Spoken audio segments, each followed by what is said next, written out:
Recorded. Welcome back, everybody, to the Birdies and Bourbon Show.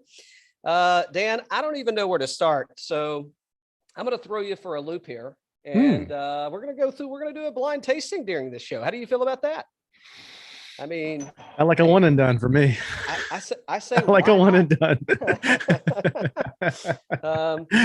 So we don't know what order we're going to be tasting A, B, and C in. However, in no particular order, what we're going to be tasting is Basil Hayden 10-year. I know that's near and dear to your heart. We're going to be drinking a Willett Rye and a Sagamore Double Oak. So it's a dang good tasting. It's it's not going to be a bad one. I mean, I don't know why I put Basil 10-year in this one. I guess maybe just to kind of bounce through some different tastes so we could experience some different levels of ryes and double oaks. And what's the proof on that one? Which one? On the basil? I think it's around 90. I canned the bottle already, so this was the last of it. I didn't know if it went up because it was a 10-year or down or whatnot, because it's regularly it's what's like around 80 or something. Yeah, typical their regular offering. Let me take a look and see what Basil Hayden 10-year. I've got the other two bottles in front of me, but Basil 10-year. Let's see what the proof point is on that one.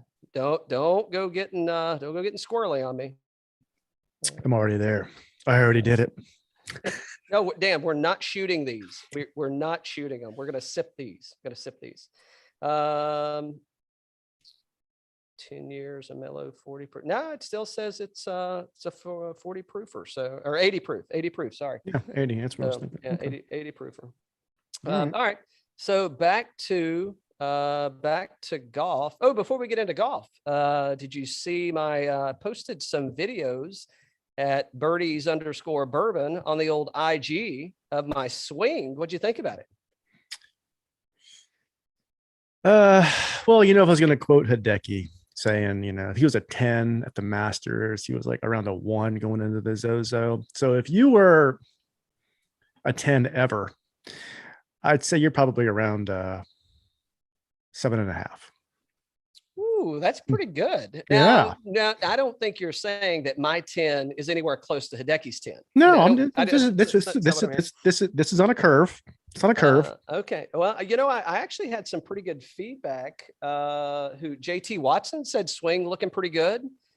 John Tattersall, friend of the show, PGA Tour coach extraordinaire. He said he didn't know. I don't know. I didn't know how to take this. He said he had never seen me vertical in a camera shot before. I don't know what that means. I mean, I know the difference between vertical and horizontal, but we've had him on the show multiple times, always a great time talking with Tattersall. And I've never done a show while I was laying down with him. So, or laying down in general. So I don't know what he meant by that. I don't know what he meant. Did he confuse you with Bryson at all or no? He didn't mention swing speed, but maybe that's what he was referencing.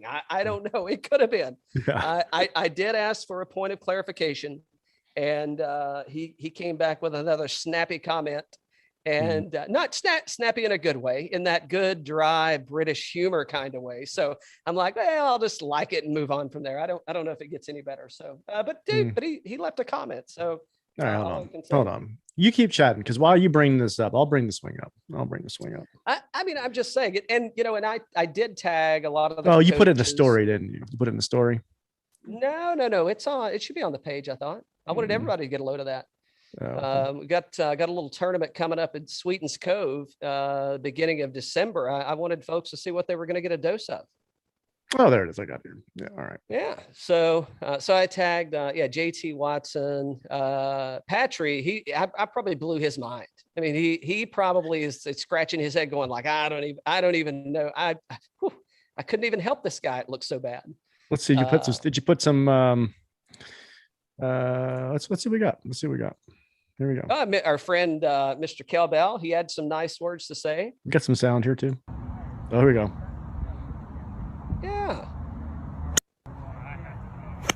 Yeah, look at that. I mean, it actually sounded like I could have hit the ball before I hit the ground, which they say I see you definitely went hoodie on the course. I'm trying to break into this new era of golf. I said, well, hey man, look, it was I don't know, a balmy like 48 degrees, but sunshine. So it wasn't cold by any means.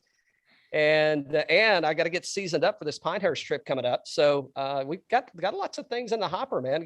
We got a December round in Sweetens Cove and the Sequatchie Valley. So, you know, chances are it's not going to be balmy there. So I said, yeah, man, I got to put myself under these game time conditions so I can get brushed up on it. Yeah, exactly. All right.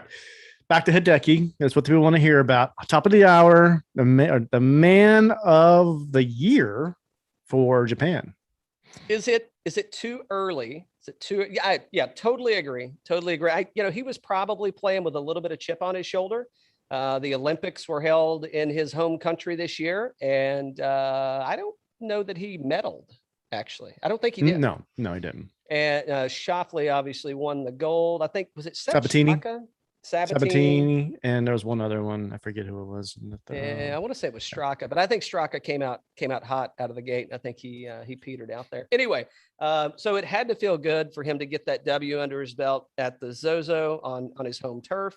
Arguably the best Asian player to play on tour. I don't know that I could say he's not. I think what are there? Is he like over 50% of their wins or something, right? Yeah, I think there's 13, 12 or 13, 14 wins, somewhere low teens. And he's give or take, he's roughly half of the wins on tour, on the PGA Tour of a Japanese player, Asian player for that matter. And I think the only person, I don't know if KJ Choi is ahead of him or if he just tied him. I think he may be one win behind KJ. I think could be. I may have screwed that all up, but that's where the bar's set, right? It's kind of like you playing me. The bar's not set all that high. All you got to do is really show up. So, but again, he comes out opening 64. You got to be feeling good when that happens, and bookends it with a 65 on Sunday. So I think the back nine on Sunday kind of knew. I didn't watch it real time. I kind of watched the highlights, that were pre-recorded for my viewing pleasure.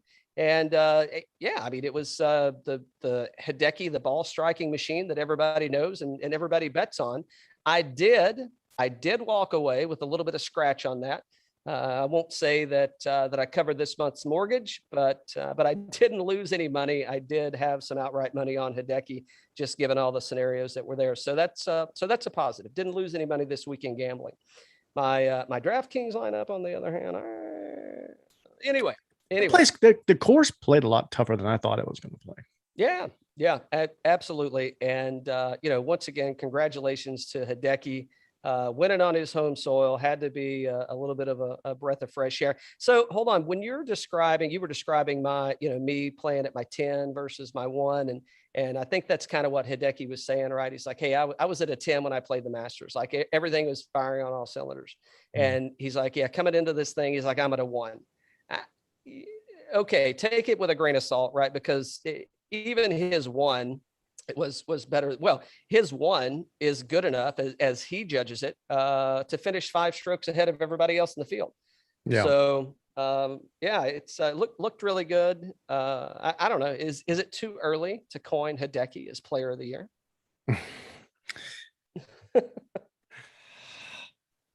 Nah, yeah, it's a little early. It's a little early. But you know what? I think it's been a great year for him. What a great year for Japan. We talked about it. I did not place on the one and done. I did not do Hideki as my one and done. I went with KH Lee, and I did pretty well. But we talked about it. Tiger, ZOZO, then the Masters, right after, then the Masters. So we got Hideki Masters. Then the ZOZO, just make sure we keep him out of the Hyundai. I don't think that's going to happen, number one. Number two, wouldn't surprise me to see a repeat Masters champion in Hideki Matsuyama, by the way. Wow. If you want to get early money on that, head over to Busser. That's busr.com/birdies. Yep. And create your profile and put some early money on Hideki. I don't have the odds in front of me. Should have. Go check us out at birdies_bourbon on IG. Check us out at Birdies and Bourbon on YouTube, and we will post the odds for where Hideki is sitting for the Masters. Early odds for or on busser.com/birdies.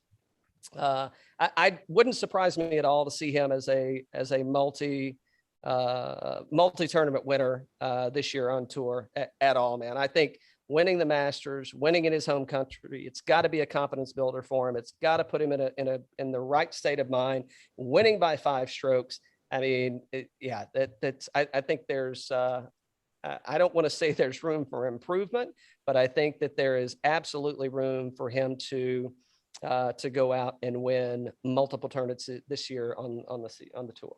Well, that was huge for him to win that. I mean, it's a lot of pressure on you when you're in country like that too, right? I mean, that press follows him around everywhere, and for him to go out there and claim that, and it's been a number of years, but still, it was awesome to see him do that, right? But yeah, and I mean, it's no secret, right? I mean, what the Asian community, how they love their golf, and I mean, Hideki's kind of there are a lot of Asian players on tour, but Hideki's kind of the guy. I mean, he's the ball striker. He's the only major champion in the that's probably not right. It may be right. He may be the only Asian major champion. I can't think of what major KJ Choi's won. It could be my bourbon lens talking here, but oh boy. I'm just saying looked really good, and I think I'm glad. Well, I'm not upset that I didn't pick him as my one and done, because I think there are more good things to come. And I did go put some early money on Hideki, by the way. It was just I was a little cloudy, so I don't remember what the odds were. I didn't really care. I'm like, you know what? It's good enough right now. I can put a little scratch on him and take a chance. Nice. So nice. Let's see who else. So hold on. Uh-oh. So we got a little bit of chatting to do here.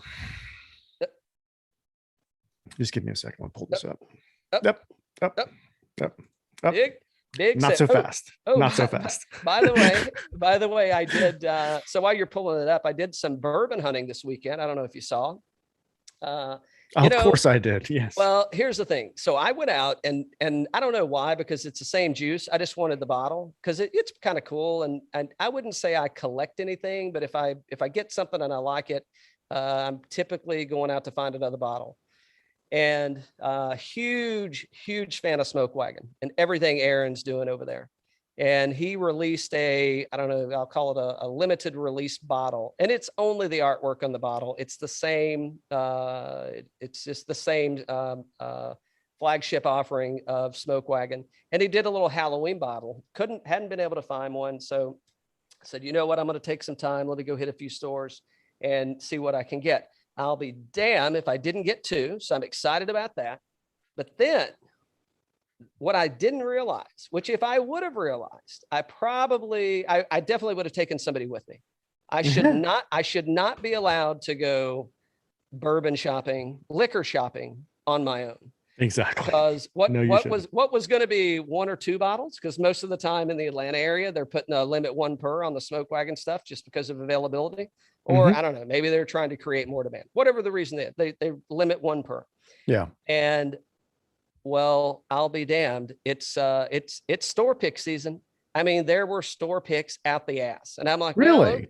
Well, oh yeah. I'm like, well, I better get this Knob Creek, and I better get this Bullet, and I better get this what else did I better get this Chattanooga whiskey pick. And I'm like, well, shit. Okay, well, I got to go to Sherlock's now because Minx had them. I'm sure Sherlock's got them. So here I go to Sherlock's, and guess what they had? Oh yeah, so I'm loaded up on all these things.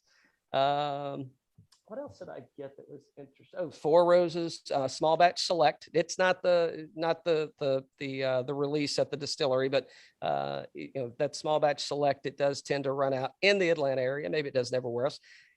Yeah, so I think my, I'll get a bottle or 2 turned into like I don't know how many it was. It was a bunch. It was when I pulled back in, I had to make multiple trips to carry in multiple cases of liquor.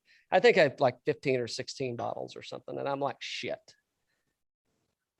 So I said, well, when you get on, and of course they're sitting right here staring at you. it's like, well, I mean, I just can't sit here and stare at them. I guess I need to start drinking them. So I felt compelled to drop some reviews out there. So hopefully everybody's liking those. You'll see some of them again on our IG. You'll see we're going to get them uploaded to YouTube as time permits. So go check them out. We'd appreciate a like, subscribe, follow. And if you don't like them, tell us what you don't like about them. If you do like them, tell us what you do like about them. Are there any picks that you found? And how did my tasting notes compare to yours? Everybody's going to be different. If you don't like it today, taste it again tomorrow.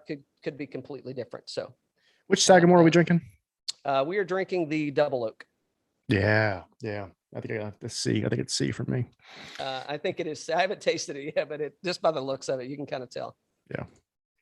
All right. So here's my Hideki thing. So check this out. Congrats to Hideki Matsuyama on your victory at the ZOZO 7th PGA Tour win, and you are part of the Rolex family. Rolex family. I thought they were going to say he was part of the Dyson family with that with that air purifier he's holding up there. So air purifier. So hold on. I know where you're going. So he's part of the Rolex family. You can see he's sporting his watch there. I don't know what it is. Probably a Submariner or something. I don't know. Yeah, it looks like it could be a GMT or something or like that. Oyster. It's like a GMT or something like that. Yeah. Or maybe maybe one of those. Yeah. So I know why you're bringing this up, right? So Rolex, obviously a Swiss-owned brand. I mean, isn't there an Asian brand of watch that's equally as reputable as Rolex?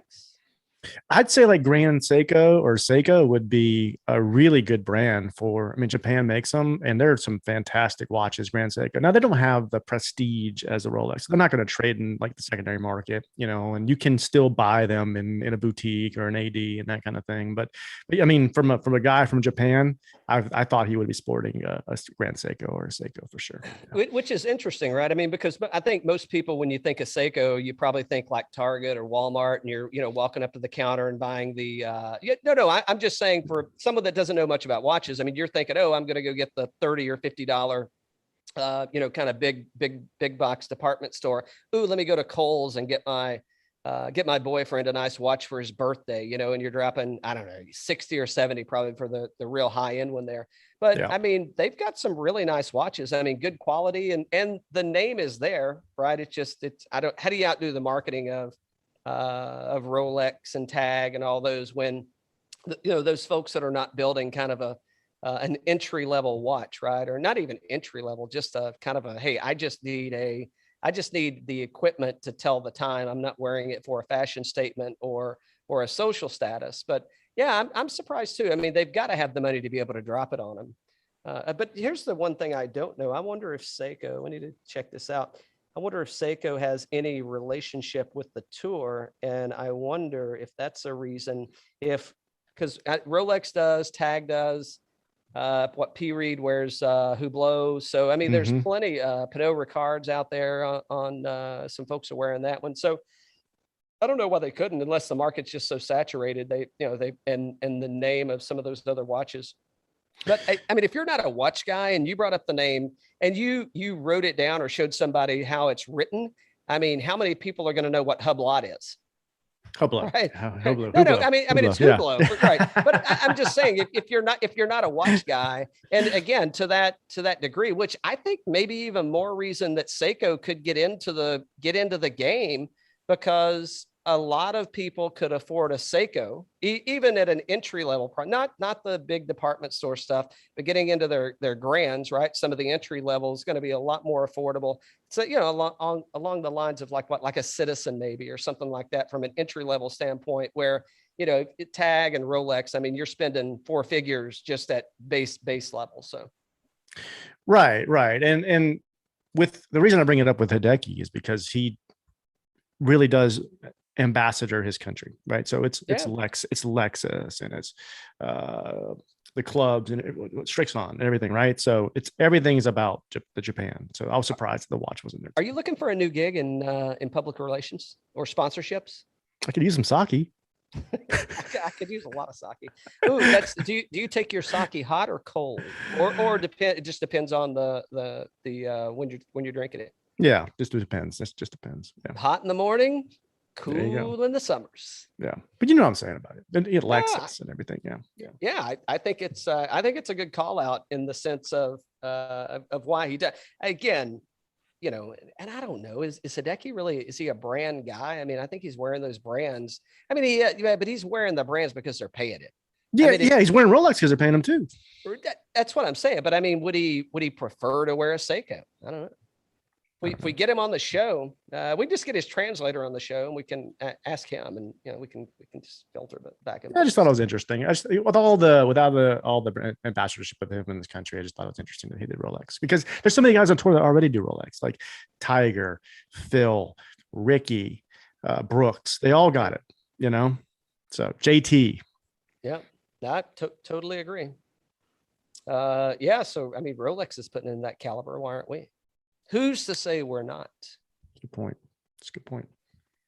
So let's talk a little bit. I don't know where you want to go next. I want to talk about, while we're still on the ZOZO, Mr. I lost my PGA Tour card, but I light it up on non-US soil. Tommy Fleetwood comes in at T7, still 10 strokes off the leader Hideki Matsuyama, but Fleetwood looked pretty good. I mean, 67, 68, and a pair of 70s to close it out.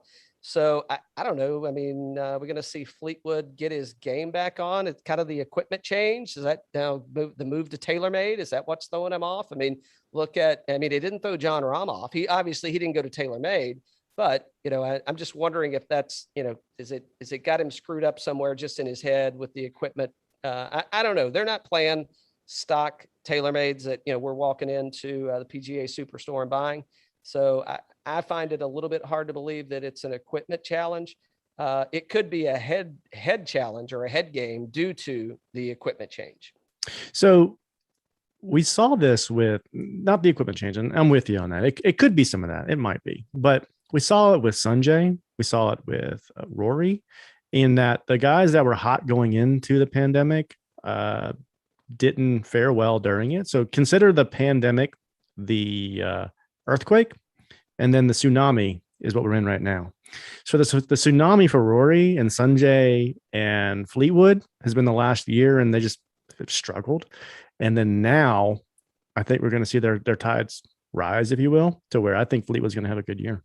I think they're coming out of it, man. These guys, like even throw Rickie in there. All these guys that were struggling last year have been focused. They've been working hard.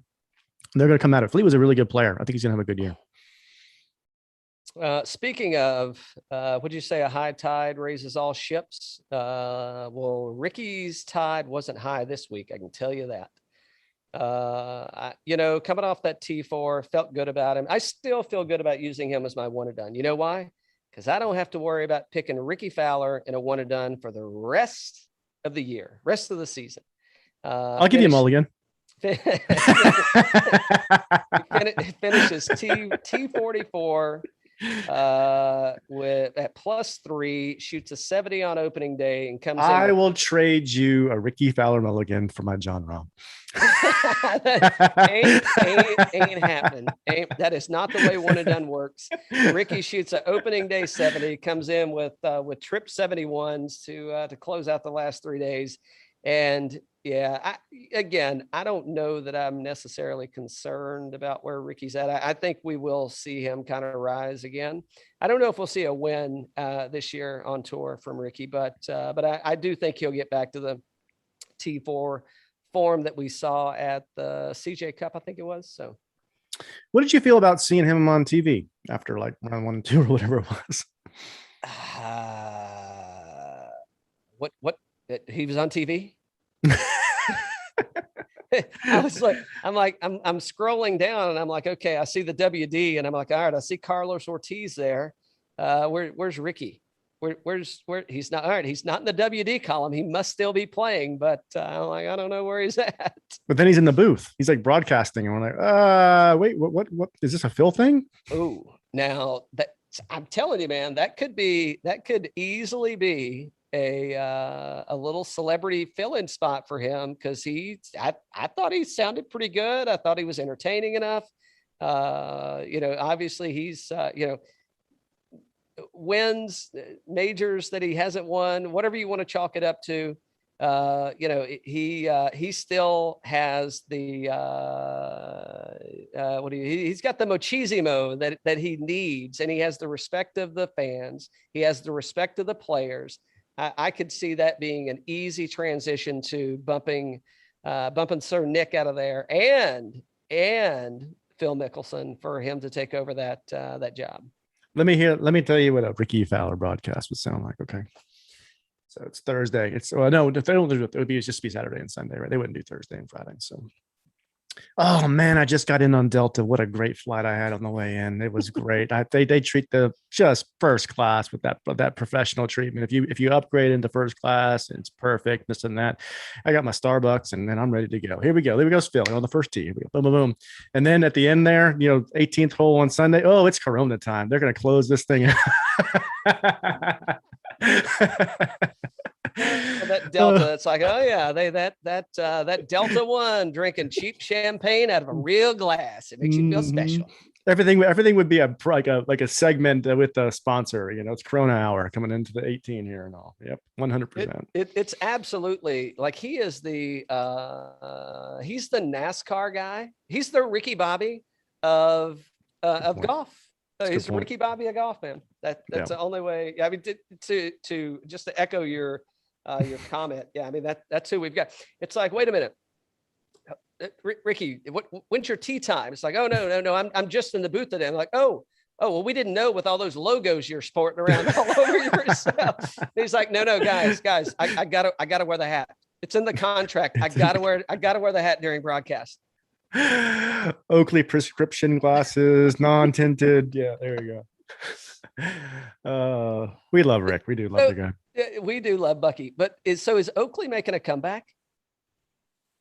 I'm not saying that they were ever down, but I would say that from the time that we grew up, right? Okay. Mm-hmm. So I'm going back to like the Agassi days. So really early on in the not to say we grew up in that period.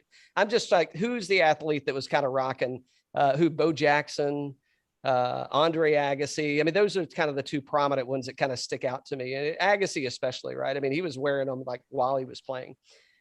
But you got Bubba Watson that mm-hmm. drops, and he wasn't wearing the sunglasses. But he dropped the gear. Hold on. But Bubba drops the gear. So did it free up a little cap space for Oakley? And it's like, hey man, well, we got a little extra money. And guess who's not wearing our shades? Well, our next consumer. The consumer that is now being influenced into what kind of sunglasses are you going to wear going forward? And it's like, why would they wear Maui Jims when they could wear these Bucky specials? Exactly. It's good. I Bubba moves over to yeah. And yeah, 100%. It could happen. So maybe he did. He moved over there and they said, hey, we got some extra cash and let's give it to Rickie and give him some glasses on him and see how it improves his game. Yeah. So Rickie picks up Corona and Oakley last year. The beer of champions. Mm-hmm. I wish, maybe he'll come out with the Corona, the Brooksy mm-hmm. of beer. Mm-hmm. Okay, so who else at the ZOZO? I want to talk about this blind tasting we're doing a little bit, and then I want to get into the Morikawa championship. Started soft and got better and better. Yeah, shoots a 71, 68, 67, and 69. Finishes T7. I was a little surprised. I expected a little better showing out of him. It's a tough trip though. Going like from Vegas over to Japan. That's a tough trip. Yeah, Xander Schauffele had I don't want to say rough. The day two was kind of rough at a 74, but 70, 74 and a pair of 68s to close out the weekend. So finishing at T28, still a little surprised in what we saw out of those guys over there. Definitely expected more. And it just goes to show, man. I mean, while we're not professionals and not necessarily saying you should listen to us, but I mean, everybody had I think Xander was the favorite going into the event. And I'm sure a lot of that had to do with his most recent win on Japanese soil and gold medaling at the Olympics. Collin Morikawa, just in, the recent form that guy's been in. But yeah, goes to show even the experts get it wrong. So why listen to them? Mm-hmm. Yep. What else on the ZOZO? I think we did good. So it was fun. It's fun. The only thing about the toughness is you got to watch it on replay, right? So that's all there is to it. Yeah, for sure. All right, so let's talk about A, B, and C. Again, we are tasting in no particular order. It's not Bezuidenhout 10-year, Willett and Sagamore double oak. So what are you thinking on A? I think A is outstanding. A is outstanding. B, C, I think is definitely the Sagamore with the darker and everything else. B's got a lot of peanut to it for me. So which one has the peanut out of all the three? Yeah, I'm getting a lot of mint on A, kind of mint, lemony or lime, some kind of like that zest, the lemon or a lime, probably lemon. Mm-hmm. I'm getting a little juicy fruit gum on the back end of A. Mint there. Yeah, absolutely. I don't get peanut on the nose on B. No, I'm getting like that kind of oak, vanilla. I'm getting peanut.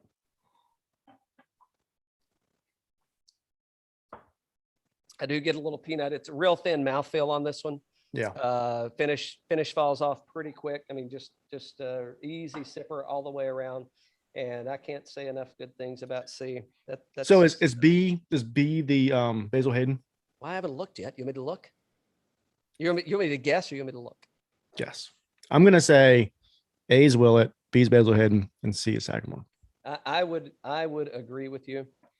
And then we'll rank them when we get done, right? So and again, nothing wrong with any of these pours. I mean, I think they're equally different, but equally good, depending on, when you're kind of looking for things or what you're looking for, what kind of mood you're in. Are you talking about golf and you just want to crack a few things open and kind of get into what you're drinking? So there you go. Mm-hmm. So the reveal when we come back after this break.